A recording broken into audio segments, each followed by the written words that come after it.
네, 지난 한 주간의 한반도 정세와 외교 안보 이슈를 다시 정리해보는 토요일 대담 코너 한반도 브리핑입니다. 외교 안보부처와 북한 문제를 담당하는 지성림 기자와 함께합니다. 어서 오십시오. 네, 안녕하세요. 네, 북한은 지난주 수백 발의 포탄을 쏘면서 9.19 군사합의를 위반했습니다. 그런데 이번 주에도 또 포격 도발을 하면서 9.19 군사합의를 위반을 했고요. 네, 특히나 이 중국에서 시진핑 주석의 사실상 종신 집권을 확정하는 공산당 대회가 열렸는데도 북한은 이에 아랑곳하지 않고 대남 도발에 나선 건데 오늘은 이 주제에 대해서 좀 이야기를 해봐야 될 것 같은데 먼저 핵심 주제부터 말씀해 주시죠. 네, 지난 16일 개막한 중국 공산당 20차 대회가 오늘 폐막했습니다. 시진핑 국가주석은 오늘 공개된 20기 당 중앙위원회 위원 명단에 이름을 올리면서 3년임을 사실상 확정했습니다. 이처럼 중국의 가장 중요한 정치 행사인 당대회가 열린 기간에도 북한은 대규모 대남 포격 도발을 감행했는데 이 내용부터 전해드리겠습니다. 북한의 연쇄 도발과 7차 핵실험 임박 징후로 한반도 긴장이 고조된 가운데 미국은 B-1B 전략 폭격기 4대를 한반도로부터 2시간 거리인 괌에 전개하며 대북 경고 신호를 보냈습니다. 또 미국에서는 한미일 합참의장 회의가 열렸습니다. 한미 공군은 이달 말에는 대규모 공중연합훈련을 진행할 예정인데요. 북한의 도발에 한미가 어떻게 대응하는지도 살펴보겠습니다. 김정은 북한 국무위원장의 이번 주 공개 활동과 함께 연거푸 대남 포격 도발에 나섰던 북한의 다음 행보에 대해 어떤 전망이 나오는지도 짚어보겠습니다. 권영세 통일부 장관이 북한에 억류된 우리 국민의 가족을 만나는데요. 현직 통일부 장관이 재임 중에 억류자 가족을 만난 건 이번이 처음입니다. 이 내용도 소개하겠습니다. 네, 북한의 포격 도발을 얘기하기에 앞서서 이 중국 입장에서 이번 주에 열린 당대회가 얼마나 중요한 의미를 갖는지 좀 먼저 살펴보겠습니다. 이 중국과 이른바 혈맹이라고 하는 북한도 중국의 이번 당대회의 중요성을 알고 있죠? 네, 많은 분들이 잘 아시는 것처럼 당 국가 체제인 중국에서는 공산당 총서기가 당 중앙군사위원회 주석을 겸임하고 정부 최고 지도자인 국가주석에도 추대됩니다. 총서기 선출 방식을 간단히 설명한다면 우선 5년 주기로 열리는 중국 공산당 전국 대표 대회, 즉 당대회 마지막 날에 차기 5년간 중국을 이끌어갈 당 중앙위원회 위원 200명 정도를 선출합니다. 이들 당 중앙위원들은 당대회 폐막 다음 날에 열리는 당 중앙위 1차 전체 회의에서 총서기와 정치국 상무위원 등 공산당의 최고 지도부를 선출합니다. 이렇게 선출된 총서기 1인이 당 정군 최고 권력을 다 갖는 시스템이지만 장점인 후진타오 등 시진핑 주석의 전임자들은 총서기와 국가주석을 2번씩만 연임하고 자리에서 물러났습니다. 하지만 시 주석은 이번 당대회를 통해 3년임을 선포합니다. 시 주석은 오늘 공개된 중국 공산당 20기 중앙위원회 위원 명단에 이름을 올리면서 3년임을 사실상 확정했는데요. 내일 열리는 20기 당 중앙위 제1차 전원회의, 제1차 전체회의, 즉 일중전회에서 공산당 총서기로 추대되는 것은 거의 확실합니다. 시 주석은 인민영수라는 칭호로 불리며 이미 마오쩌둥과 같은 반열에 올라섰습니다. 이번 당대회를 계기로 시 주석은 3년임에서 끝나는 것이 아니라 마음만 먹으면 종신 집권도 가능할 수 있게 됐습니다. 중국의 이번 당대회가 이처럼 중요하다는 걸 북한 당국도 너무나 잘 알고 있습니다. 북한 노동당은 중국 당대회 개막식 날 축하 전문도 보냈는데요. 직접 들어보시죠. 조선노동당은 이번 대회가 습근평 동지를 핵심으로 하는 중국 공산당의 영도력을 더욱 강화함으로써 사회주의 중국의 승리적 존진을 담보하며 전체 인민을 중화의 부흥을 향한 목표 수행으로 분기시키는 역사적 대회로 되리라고 확신합니다. 네, 앞서 보니까 결국 중국의 이번 당대회는 사실상 시진핑 주석의 3연임 대관식이라고 할 수 있을 것 같은데 네. 그런데 이런 당대회가 열리는 기간에도 북한은 포격 도발을 멈추지 않았습니다. 포사격 정도의 도발은 중국이 개의치 않는 겁니까? 네, 북한은 일단 포사격 도발 내용부터 살펴보면 북한은 지난 화요일 밤 10시쯤부터 황해도 장산곶 일대에서 서해상으로 100여 발의 포병 사격을 했습니다. 또 그날 밤 11시쯤부터는 강원도 장전 일대에서 동해상으로 150여 발의 포탄을 쐈습니다. 합동참모본부는 북한 포탄이 9.19 남북 군사합의에 따른 북방 한계선 이북 해상 완충 구역 안에 떨어졌다고 밝혔습니다. 지난주에 이어 또다시 9.19 군사합의를 의도적으로 위반한 겁니다. 북한은 이에 그치지 않고 다음 날인 수요일 낮 12시 30분쯤에도 황해남도 연안군 일대에서 서해상으로 100여 발의 포병 사격을 또 했습니다. 수요일에 쏜 포탄들도 서해 해상 완충구역 안에 떨어졌습니다. 수요일 포격 도발 직후 우리의 합참격인 북한군 총참모부는 대변인 발표를 통해 남측에서 이뤄지는 포사격에 대응해 해상으로 위협 경고 사격을 하라는 지시를 내렸다고 밝혔습니다. 총참모부 대변인은 5군단 전방 일대에서 적들이 또다시 10여 발의 포탄을 발사하는 군사적 도발을 감행했다며 전방 일대에서 도발 행동을 중단하라고 촉구하기도 했습니다.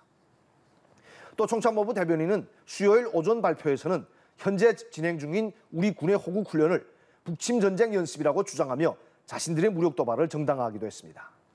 북한이 9.19 군사합의를 위반하는 포격 도발의 빌미로 삼은 것은 최근 강원도 철원 지역에서 진행된 주한미군의 다연장 로켓포 사격 훈련인데요. 이 훈련은 지상 완충구역 이남에서 이뤄진 만큼 9.19 합의와 아무 상관이 없습니다. 주한미군은 어제 다연장 로켓포 사격 모습을 소셜미디어에 공개하며 제210 야전 포격여단 제18연대 소속 부대원들이 로켓밸리에서 일상적인 훈련을 했다고 밝혔습니다. 북한은 주한미군의 이런 일상적인 사격 훈련을 군사적 도발로 트집 잡으며 여러 차례 대규모 포격 도발에 나선 겁니다. 이번 주에도 이뤄진 북한의 포격 도발은 우리 입장에서는 남북 군사합의를 위반한 것이고 또 대남 타격을 상정한 대규모 포사격인 만큼 중대한 사안이지만 중국은 생각이 다를 수 있습니다. 중국 입장에서는 남북 간에 서로 포사격 훈련을 하는 것이고 또 저강도 군사행동으로 치부할 수도 있는 겁니다. 중국은 중요한 정치 행사인 이번 당대회를 앞두고 북한 당국에 핵실험을 당대회 이후로 미루라고 압박하고 또 회유한 것으로 알려졌습니다. 북한이 대륙간 탄도미사일을 발사하거나 핵실험을 감행하면 미국이 동해뿐만 아니라 서해에도 핵 추진 항공모함을 전개할 수도 있고 그렇게 되면 대관식을 치르는 시 주석의 심기가 불편해질 수 있습니다. 북한은 시 주석의 체면을 고려해 핵실험 연기는 약속했을 수 있습니다. 하지만 포격 도발과 같은 남북 간 문제에는 중국이 개입하지 말라고 반발할 수도 있는 겁니다. 중국에 마냥 끌려다니지 않겠다는 것을 일부러 보여주려는 그러한 의도도 있는 것 같습니다. 물론 중국 외교부 대변인이 수요일 오후 브리핑에서 북한의 포격 도발에 대해 주고받기식으로 사태가 악화하는 것을 방지하길 희망한다 이렇게 밝힌 이후에는 북한의 도발이 사라졌습니다. 북한이 이번 주에 또 포사격에 나서며 무력 도발의 흐름을 이어가는 것을 두고 중국의 당대회가 끝난 이후 대형 도발에 나서기 위해 이른바 도발 추진력을 유지하려는 의도가 아니냐는 관측도 나옵니다. 중국 당대회가 오늘 끝났고 내일 시진핑 공산당 총석이 3년임이 공식 선포되고 나면 북한이 이르면 다음 주에 ICBM 발사나 7차 핵실험에 당장 나설 수 있다는 전망이 나오기 때문입니다. 북한이 9.19 군사합의를 위반한 것과 관련해서는 우리 군을 자극해 우리 측도 9.19 합의를 위반하도록 유도함으로써 이를 후속 도발의 빌미나 명분으로 삼으려는 생각이 아니냐 이런 분석도 있습니다. 네, 보니까 북한의 셈법도 상당히 복잡해 보이는데 사실 이렇게 긴장 수위를 계속 끌어올리고 있고 방금 말씀하신 것처럼 당장 다음 주에라도 핵실험을 할 수 있는 상황인데 이에 대비해서 한미 군 당국은 어떠한 방안을 마련하고 있습니까? 네, 우선 우리 군은 지난 월요일부터 북한의 핵미사일 위협 등을 상정한 호국훈련을 실시했습니다.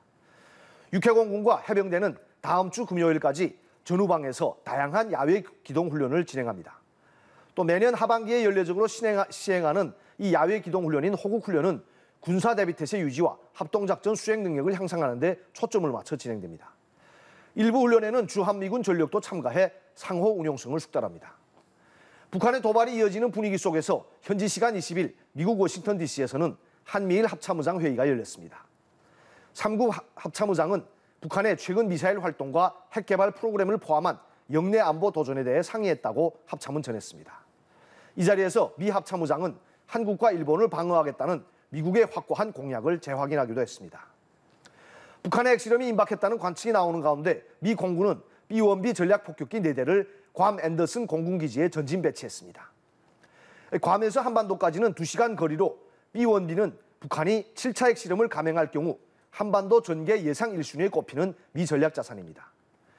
B-52, B-2와 함께 미국의 3대 전략 폭격기로 불리는 B-1B 랜서의 괌 배치는 핵실험을 준비하는 북한에 보내는 경고 신호로 풀이됩니다. 미국 전략사령부는 B-1B 전진 배치에 대해 글로벌 안정과 안보를 유지하기 위한 것이라고 설명했습니다. 한편 한미 공군은 조만간 대규모 공중연합훈련에 나섭니다. 공군은 한미 공군이 이달 31일부터 11월 4일까지 2022년 전투준비 태세 종합훈련을 한다며 2015년부터 연례적으로 실시한 이 훈련은 한미 공군의 전시연합 항공작전 수행 체계를 검증하고 전투준비 태세 능력을 향상하기 위한 것이라고 밝혔습니다. 우리 공군에서는 F-35A, F-15K, KF-16 등 140여 대, 미 공군에서는 F-35B, F-16 등 100여 대가 참가합니다. 거의 250대의 군용기가 참가하는 대규모 연합훈련입니다. 한미가 이 정도 규모의 연합공중훈련을 진행한 것은 2017년 12월 이후 5년 만입니다. 이번 훈련에 참여하는 F-35B는 일본 이와쿠니 미군 기지에 주둔하는 전력으로 F-35A와 달리 수직 이착륙이 가능해 항공모함에서도 운용할 수 있는 기종입니다. 최근 핵추진 항공모함 로널드 레이건함의 동해 훈련에 이어 미국 전략자산이 순차적으로 한반도에 전개되는 분위기입니다. 북한이 중국 당대회 종료 이후부터 미국의 중간선거 이전까지 이 기간에 핵실험을 감행할 수 있다는 관측이 우세한 상황에서 이때에 맞춰 한미 대규모 연합 공중훈련이 열리는 것은 결국 북한의 도발 의지를 억제하기 위한 목적으로 보입니다. 네, 그렇군요.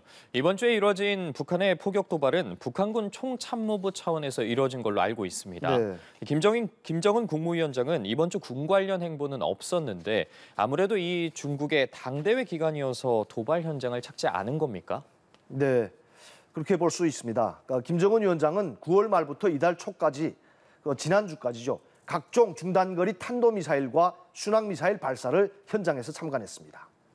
북한 매체는 김정은이 이런 전술핵 운용부대의 군사의 훈련을 현장에서 지휘했다고 대대적으로 보도하기도 했고요. 그랬던 김정은이 이번 주에는 군사도발 현장을 찾진 않고 내치에만 집중하는 모습을 연출했습니다. 김정은은 지난 12일 순직 유공자 자녀 전용 학교인 혁명학원 설립 75주년 행사에 참석했는데요. 그날에는 시간이 빠듯해 학원을 다 돌아보지 못했다며 다시 오마 약속했다고 합니다. 김정은은 그 약속을 지켜 지난 일요일 혁명학원을 나흘 만에 다시 찾아 학교 내부를 둘러보고 핵심 간부 양성 기관답게 교육을 강화하라고 주문하기도 했습니다. 김정은은 이날 졸업반 학생들의 권총 실탄 사격도 참관한 뒤 이들과 기념사진을 찍기도 했는데요.